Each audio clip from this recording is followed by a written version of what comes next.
In the Bellator featherweight division, Pedro Carvalho defeated Mads Burnell by unanimous decision, 30-27, 29-28, and 29-28. Mark, what was your reaction of Pedro Carvalho getting it done? So this is not one that I saw coming. I thought Mads Burnell looked like shit, quite honestly, which I don't love saying because I'm a fan of Mads Burnell. I was disappointed in how he fought. Gone was the aggressive, infighting Mads Burnell, and all that I saw was a guy who was dead set on grappling. It's almost like, so last fight, if you remember, against Adam Boric, he kind of banged with Adam Boric all fight. They friggin' went to war, and after that fight, I was like, man, I really thought Mads Burnell was going to look to grapple more, but maybe it's that Boric was just so athletic that Mads felt like he couldn't get inside. I wasn't sure, and I almost feel like in his head, he overcorrected so hard for this fight that he was like, I need to grapple. I blew it last fight. I should have grappled. That it's the only thing he thought about, and he like kind of forgot how he fights on the feet almost during this run. Like the way that he has made this run is that he kind of makes it ugly, and he gets inside and he digs you to the body and throws uppercuts, and he hangs on you and he tires you out.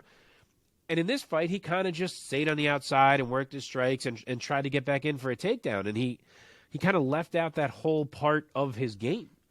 So I don't know if it was something about Carvalho that made him do that, but I didn't see that coming. I was disappointed that he fought that way. It was a big fight because now that's 2 losses in a row for Mads. So he obviously falls down the ladder at featherweight there. But can't take anything away from Carvalho. He looked really good on the feet. He looked sharp. He looked quick. He did well in the grappling exchanges. Yes, there was times, extended time, where he was controlled down there, but he didn't let Mads really hurt him or get close to a sub or anything of that nature. So you can't knock him. He did well. He fought a good fight. He exposed Mads a little bit on the feet, whether it was Mads' game plan or skill or whatever was the reason. Pedro looked really sharp on the feet and obviously won that fight. So he earned that decision. So Carvalho gets back in the win column. He's been ping-ponging back and forth between wins and losses. What do you see next for him at 145 pounds under the Bellator banner? So it's a little murky at the top of 145 now.